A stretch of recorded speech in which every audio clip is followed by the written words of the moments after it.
Hollywood is being rebuilt by artists not afraid to disrupt the status quo, telling fresh stories and bringing to life characters who until now have been confined to the margins. This is Emerging Hollywood. We got a special Emerging Hollywood today. I am here with family. Yes. LaLa, Anthony, how are you? I'm doing so good. How are you? I am blessed, black, and highly favored. I love that. It feels weird having a conversation with you like this on camera. It's but, different. You are emerging in Hollywood in such a real way. Thank you. So why not? Thank you. I appreciate that.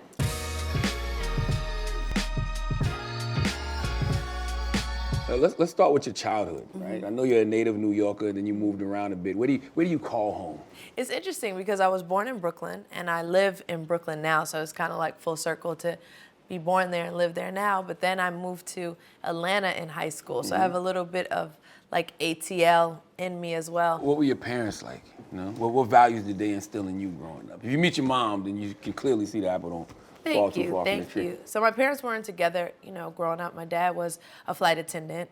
I think I got, my personality from my dad and my drive to want to do more because I didn't see my dad a lot growing up, but in my mind, he was always in like the coolest places, England or, Japan and traveling the world. And I never got to do that growing up, but I would just dream like what that was like. And I'm like, I want to do more with my life so I can see the world. So I kind of got that from my dad without him probably really knowing that. And my mom just kept me grounded and humbled and just was like, my mom's thing was always like, just be a good person. And I really pride myself in really feeling like I am a good person. It wasn't about like, oh, you gotta be a lawyer, you gotta be a doctor. She was just like, just be a good person. And everything else kind of falls into place from there. And that's what I've always, strived to be, is just a really genuinely good person. Oh no, LaLa, your face card is clean. Like you don't ever hear anybody say anything bad about La. Everybody that knows La is like, oh nah, La good people. Thank you, thank you. Well, not everybody knows that you speak fluent Spanish too. You're a proud Afro-Latina. Was that a strong part of your identity growing up? Yeah, for sure. Growing up, my family's Puerto Rican, they're from Puerto Rico. So yeah, just the culture itself is family and being together and having family meals and dinners and holidays and traditions. So we still do that to this day. Did anybody ever challenge that, you weren't black enough or Latina enough? I got that at different points in my life and career, like, oh, now she wants to say she's Spanish. Oh, now it's like, no, I'm black. And I'm Puerto Rican. Like, I'm proud of both. Like, you're not going to say, oh, she's trying to exclude this or not be this or that. We're not playing those games. I represent both so proud, and I want to be able to open doors for all of us to be able to do amazing things. So I don't get caught up in that. Now, you said before that you knew what being broke felt like. Yes. And you never wanted that feeling again. So how young were you when you understood the concept of money and not having enough of it? My mom was married to my stepdad, and when she left him, that's when I felt like, oh, it ain't that sweet anymore. That's when we moved to Atlanta. We moved in with my aunt and my cousin, and I knew my mom was struggling to try to, get us on our feet. And at that point, I'm like, I have to help her. So I was getting all kind of like, I was probably like 15, 16 at the time, so getting all kind of odds and ends jobs, Baskin Robbins, Marshalls. I had like 100 jobs, but I was like, I gotta help my mom because I don't like how this feels, not being able to get certain things. Or I loved living with my aunt and my cousins, like I love that, but I realized like we didn't have our own apartment. I didn't have my own bedroom. I didn't have those things. So I just remember it so vividly. I worked so hard to never go back to feeling like I can't have something again. That explains a lot. I mean, that explains your hustle now. Yeah. How did that shape who you became? I just work really hard. I'm just a hustler. I enjoy working. I don't know anything else. It's like once it's in you, it's in you. Even when people say, oh, well, you don't have to work so hard anymore. I mean, they say it to you, like you got 100 jobs. Like you don't have to do all of this. It's like, it's all I know. And it keeps me happy. And I think in some ways, the more I'm getting into learning about, and a lot of this is from you, learning about like mental health and therapy and all that stuff, I realize in some ways it's a form of therapy, but also it's become a crutch for me to sometimes I have to deal with a lot of things going on in my life. You put something up on Instagram and I reposted it, but it was just saying like staying busy is a trauma response to trauma. Is a trauma response. Yeah. That hit me so hard because I feel in a lot of ways that's me as well. So there's positive and negatives in it because sometimes I don't know how to slow down because I worry if I slow down, then like the reality of a lot of other things in my life will hit. So I just work, and take care of Cayenne. That's like what I know how to do and what I know I'm really great at. What you running from, La? A broken heart. What kind of help did you get from your family growing up that helped you navigate your identity? So my family didn't know anything about the business, but what my family didn't know was support and supporting me in whatever I wanted to do. When I left Atlanta at probably 17 years old to move to LA, and I had never been to take over radio in LA, my mom was like, I don't know what you're doing, but I support you. Whatever you need to do, go ahead. And at 17 years old, she put me on a plane to go to LA. She actually came with me, and I moved to LA after going there for the first time to start a radio show in LA. So the support was always there. And sometimes all you need is the support. I didn't need anyone to understand the business for me. I was gonna figure that out, but I needed the support. What did you say to her though? Like, what did you tell her you was going to do? I just said, Mom, this is a great opportunity. Like, to be on the radio, you might not understand it, but I can see this radio job taking me places, and I want to give it a try. And she's like, you know best. Like, if you say it, let's do it. And she went with me on the plane. I had never been to, as 17 years old, I had never been to LA before. I never traveled to Los Angeles, got off a plane. She probably stayed 2 or 3 days, said goodbye, and I started my life in LA, just like that. So you consider radio the start of your career? Oh, I feel like I owe my entire career to radio. I have such a respect for radio because without radio, I wouldn't be where I'm at. And I know that radio is just a place that I can always call home, so to speak, and that makes me really happy about that. And then from radio, I got confidence to do all these other things. Like, without radio kind of building up my confidence, I couldn't go and host TRL and all the MTV stuff, and then the acting and the producing. It all started with radio. Now, you talked about, being on the radio. You interned at radio at 15, right? So you was ambitious from the jump. Yeah. Who planted that seed? Because you said your mom them didn't care about celebrity or nothing. Well, the seed was planted because I love music. Even to this day, I'm just such a music person. I wanted to be a rapper growing up. Like, I had all these dreams of like music. So with the internship, it started, I'll never forget, because the Wu-Tang Clan had a store opening. They opened a store in Atlanta. It was like Wu Wear or something like that. Yeah. And I was like, I want to come to the opening. I was going on my groupie shit trying to chase Method Man down. So I was like, I just want to meet Method Man. That's why I'm going. So I went and I saw people putting up posters and all this stuff. I was like, what are you guys doing? They're like, oh, we intern for the radio station. That's who's throwing the grand opening today. So I was like, I would love to do something like this. They're like, well, here's a guy, you got to call him. And that's how it all started. It was really my love for music that got me my internship and my job and everything like that. And you've admitted to lying about your age to work at certain places while still in high school. So why did you feel the need to lie about your age? Well, I had to lie because the internship at Hot 97 in Atlanta, you had to be like 17 years old. I was only 15. And Shaka was like, I could get in trouble for this. I can't hire a 15-year-old, Shaka Zulu, for those who don't know. Ludacris's manager to this day. But I had to lie to get in there and say that I was older than I really was. And it worked, and eventually we laughed about it later on. But to get in the door, I had to. I don't care. I was willing to do whatever. I had the whole fake ID. I did everything I needed to do, but I got the job, and then I proved myself to be, of value to them over For there. anybody who thinks there's no such thing as a good lie, that is a good lie. This is one. Otherwise, I would not have gotten the internship. And the internship, I was working for free. It's not like I was getting paid for it, but it was opening up the door for me to just get in the radio world and in the radio station. And this was the time when you first started to meet artists, executives. How did you approach that world, and what lessons did you learn early on that help you now? Shaka said, don't you dare ever sleep with any of them. That was like the first, because he saw what was happening. Like, rappers coming through, you said executives, like, oh, who's this little young girl?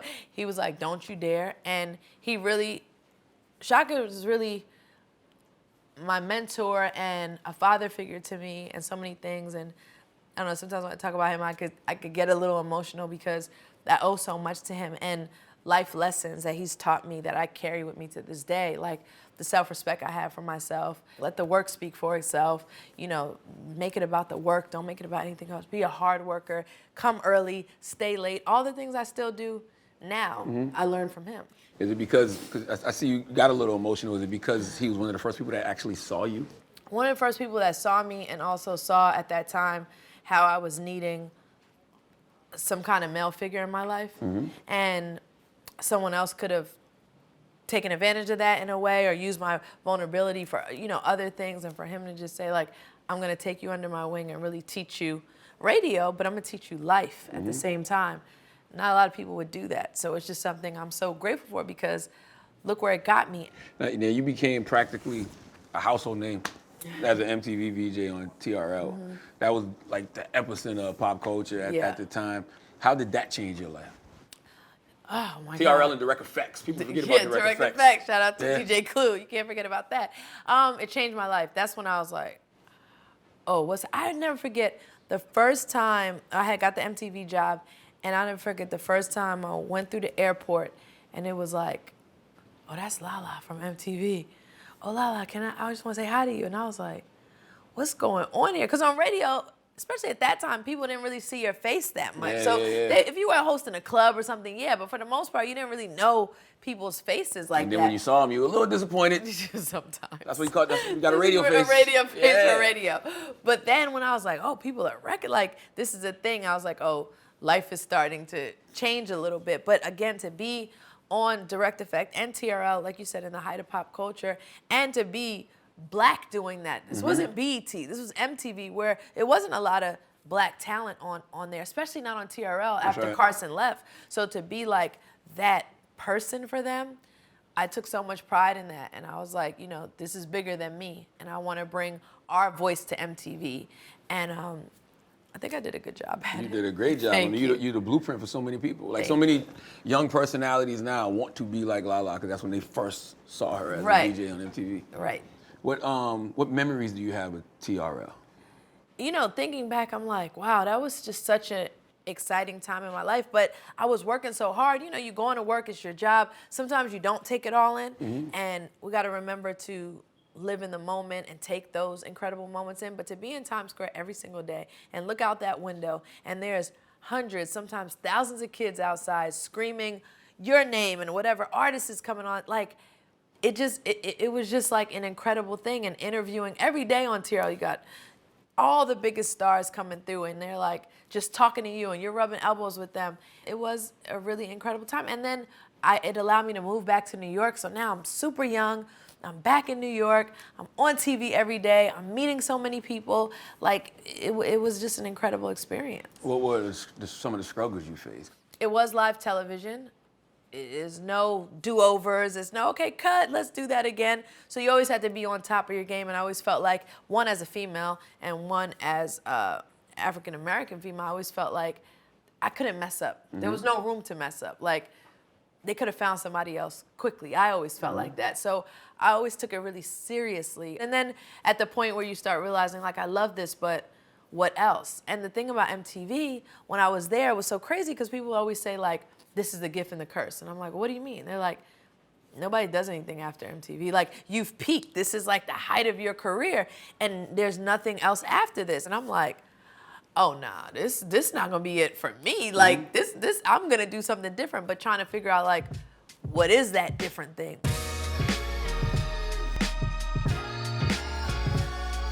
You lived a big chunk of your adult life on TV. Yeah. One of my first major TV looks was with you. You know, you did 5 seasons of LaLa's Full Court Life. Yes, oh my God, we had so much fun. A ball.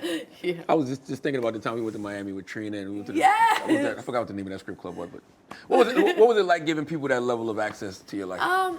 It was different. I enjoyed it, but then I realized when it was becoming too much access and people having too much to say and just giving people like such a look into my life while I was doing it, it was so fun. And I think it was the logical next step to take me into the next part of my career I wanted to go into, which was acting and producing. So I think it was a good kind of step in between. And to this day, I mean, people are like, bring back Full Court Live. We love that show. Like, they loved it. It was, you know, it wasn't a lot of reality TV at that time. I mean, they had reality TV, but not like now. How did it affect your mental health when you first started doing that show back then? It was hard because, you know, when you're on TV, everybody got something to say. Exactly. Like, they got something to say about everything. Well, this is why this is going on in her life, or why she got that on, or she's with this basketball player, you know what he's doing. You know, it just became like an open feast for people to just say and do whatever they wanted to do. And it took a while to get strong enough to be able to not let that bother you or deal with that. But it did take that for me to get strong enough to not let it bother me. Now, what kind of pressure did being in such a high-profile relationship for many years put on you? It was a lot of pressure. It was a lot of pressure. You know, it's good that comes with it, and it's bad. When it's good, and when it's bad, it's bad. Because when it's bad, then everybody got something to say about it. Everybody has, well, I knew, or I should have, she should have known, or this and that. But I didn't know a lot of it. I went into it because this is somebody I loved, but I was leading with love. I wasn't leading with anything else. So I was like, well, what you expect? You was with a basketball player, or what you thought was gonna happen? It's like, actually, I didn't think that was gonna happen. So it happened, and it was a learning experience, and it's just another chapter in my life that I can learn from, but it's also the chapter that brought me my greatest gift, which was my son. Absolutely. So it's not something I ever will regret or anything like that. I mean, we did some amazing things together. We had an amazing time together, and unfortunately, it just didn't work out. You know, we all grow over time. You know, when you look back at the person you were at the start of that relationship to the person you are now, what's the biggest changes within you? Within me, I think that stepping away from that marriage was such an incredibly hard decision for me, but it made me realize, like, there's nothing I can't do. Staying is easier. Staying is easier. Really? Walking away is harder. Staying in your comfort zone, what you know, your house, your kids happy because their parents are together, that's easier. Walking away on your own and trying to rebuild a life by yourself, I was with him when he was 19 years old. Like, that's all I've known. So to step away from that and try to build my own life and still keep my sanity and keep things normal for my son, who only knew his mom and his dad together, that wasn't the easier decision. But I had to make a decision for myself. So now it's like, wow, if I could do that, I can do anything. And it's been years, it's been a few years now, but there's still really hard days when you look back, because this is not the life I thought I was gonna be living right now. When you marry somebody, that's what you picture your life to be like for the rest of your life. You don't go into marriage like, oh, I'm just gonna do this for 2 or 3 years and then I'm done. This is like your life partner. So when it doesn't work out, it's like, oh shit, now what?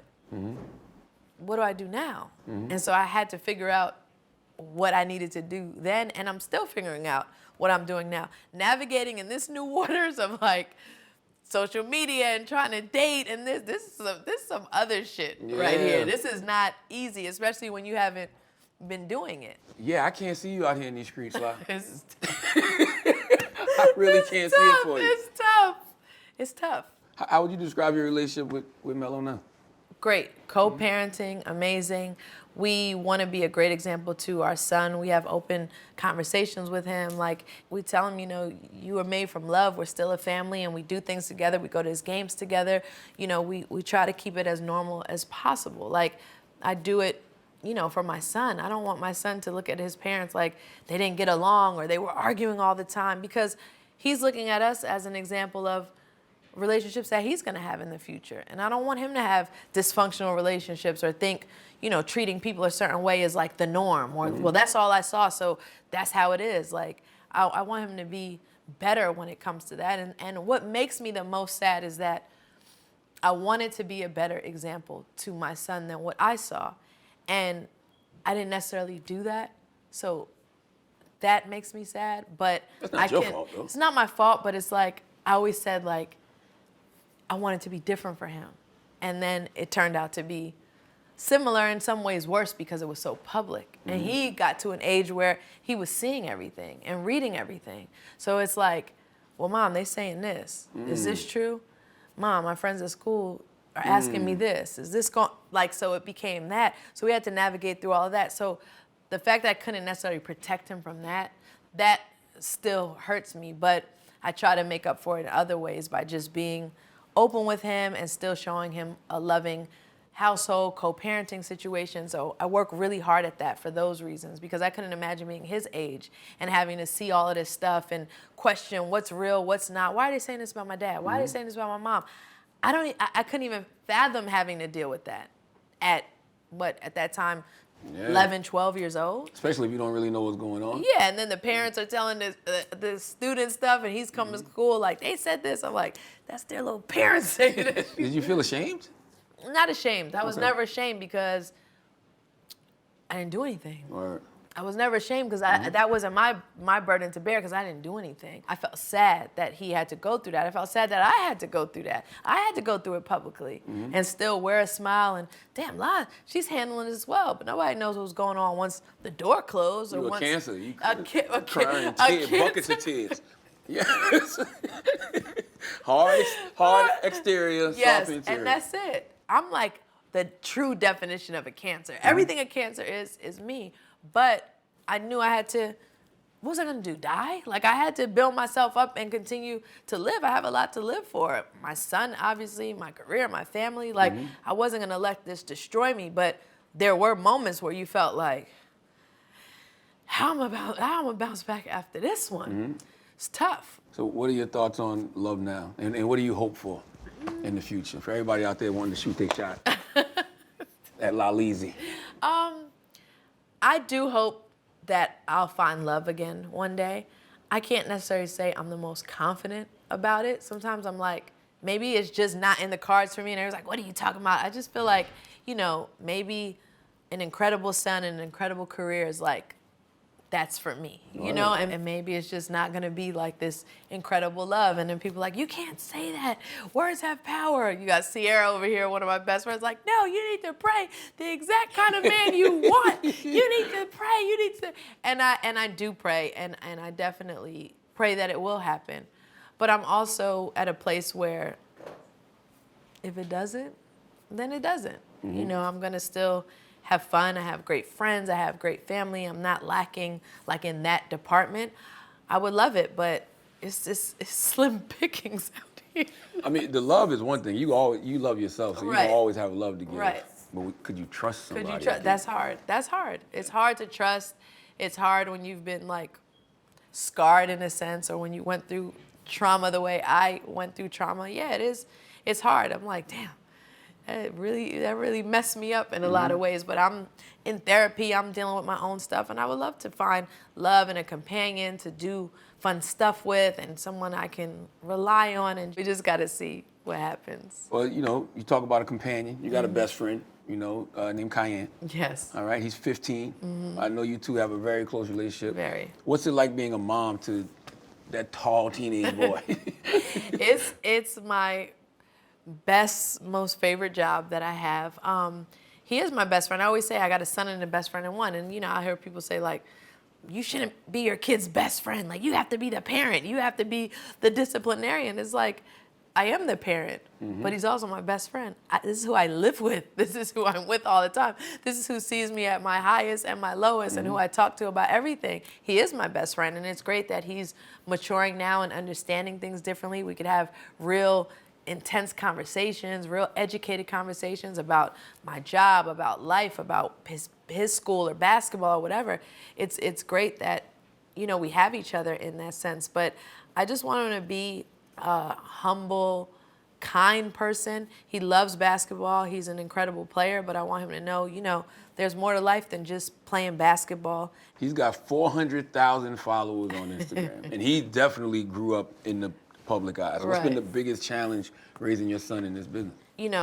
Keeping him grounded, but his personality, he's so laid back and quiet. Like, I just got a kid that wasn't about, he doesn't like all the extra. If he came in here, he'll turn right. He doesn't want to see cameras. That's just not his personality. So I've been blessed that he shies away from it instead of towards it. And the challenge is like now when Cayenne goes out, he's recognized so much and people want to talk to him and take pictures and things like that. So that scares me a little bit, and that's something I monitor because everyone doesn't always have, the best intentions. So I'm just careful with that. And he's got to get used to it because he looked like he's going to the league from what we see. So he got to get used to the camera. Thank you. Yeah, he does. He's doing well, and he's always like, Mom, do you need anything? My mom recently, Cayenne got some money, like $5,000 or something, but it was so sweet because he called my mom the next day and was like, Grandma, I want to Cash App you some money. Wow. And he just did that on his own, and I was so proud of that, and he cashed apped her however much it was. But I was like, maybe I'm doing things the right way over here. That was like a proud moment.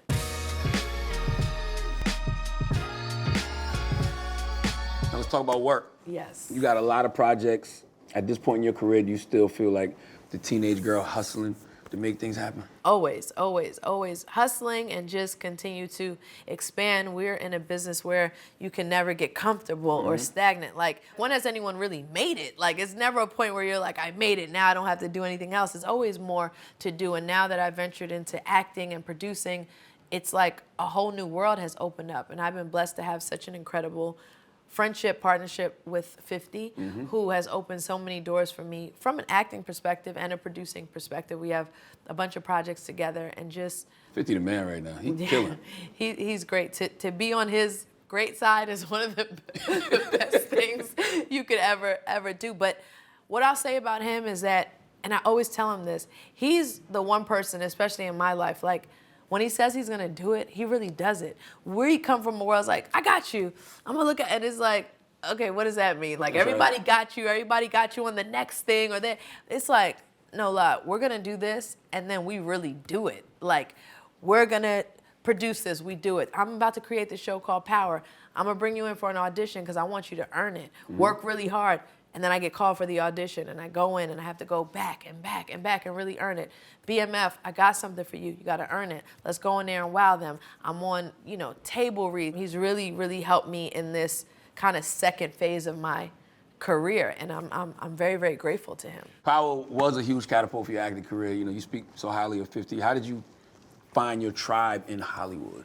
That's difficult because a lot of times, actors, not always, but it's like, well, you didn't come from this. You were like a VJ or a radio person. Like, you don't really do this. And it took me really going to school, acting school, classes, still working to really show people like, no, I really do this. And I can really do it to a high level. And it took things like even getting nominated for the NWCP Award for my work in The Chi to be like, this is really happening. Like, I really put my heart and soul into this, and people are recognizing it. But the Hollywood tribe, like spirits and minds just find each other, Right. So I have a great group in that Hollywood, world, especially, people like Gabrielle Union that I just did a Netflix movie with, who always is there for advice and navigating through this stuff. I just did a movie with Nia Long. These are like the legends. And like to now have them on my phone where I could call anytime, like those are things I just never take for granted. That doesn't ever get old to say, I got a question. Let me call Nia real quick. Let me call Gab real quick. Like, it's just something I would never, take for granted. And also, Will Packer really gave me my shot in Think Like a Man. Think Like a Man 2. That was the first, big movie I ever did, and the first big producer to say, no, we gonna give her a part in this, and we're gonna really, put some money behind her and see what happens. And I think I've made everybody proud. Playing Dom in The Chi, was the NWCP Award the most rewarding part of that? It was. Okay. It was to me. It was. It's like, it's not about getting recognized. You got to be happy with your own work and be happy with yourself. But it is nice when people start paying attention to your work and start, talking about how good you were in something, especially for me who didn't come from that. It's like, oh, you're a VJ, you're a radio host, you're not supposed to be an actor, or you just doing this for fun, or all you're ever gonna get is cameo roles or things like that. So when you come from that and you put so much work into it and it is recognized, it does hit different. Cause it's like, finally, I've been working on this shit for so long, finally. And on Power, we talked about before, people loved me and people hated me on Power. I got both, but it's like, I was talking, and now, more working out the craft. Now it's NAACP nomination. Now, you came forward recently about discovering a heart condition and having emergency surgery. You said it was a terrifying experience, but it made you reprioritize yourself.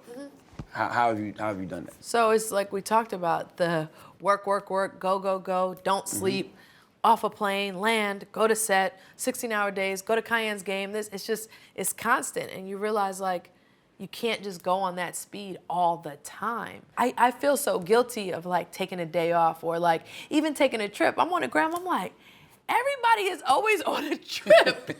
They on a vacation. I'm like, I never go on trips. You have to. That's and I'm self-care. like, I have to. Like, I work so hard. And when everything happened with my heart, I was like, yo, this is scary. Like, you could really work yourself to death or work yourself in the ground. And then what? My mom would be like, and then, yeah, one day on Instagram, we loved her. She was great. And then everybody moves on. It's just how life is. So if you don't take care of yourself, who's going to? So I'm still working at it because I haven't found that balance completely the way I would like to, but I think I'm getting better at it.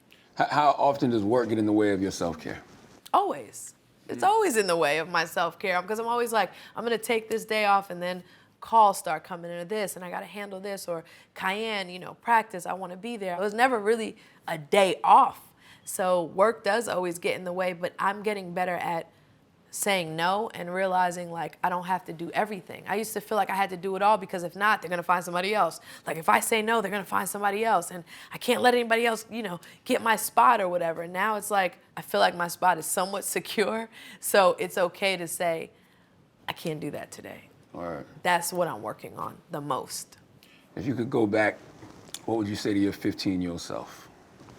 I would say to my 15-year-old self that everyone is not going to like you, and that's okay. Do what makes you happy, not doing things because you want to make everybody else happy or everybody else like you or think, wow, she's doing great things or making great decisions. Do what makes you happy.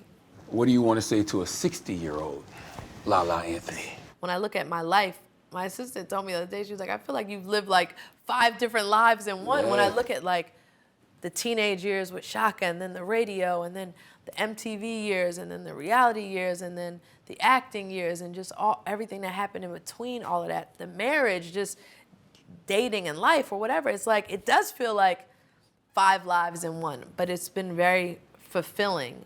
And I'm happy to say I lived a very fulfilled life. There's more to do, but at 60, I would just be like, for a girl from Brooklyn, parents, mom born in the Marcy Projects, didn't have anything, to what I've created for myself and my family, is something I'm proud of. You won. Thank you. You know how I feel about you. I love you. I value you. I love you. I appreciate you, LaLa. Thank you. LaLa Anthony, thank you. Thank you.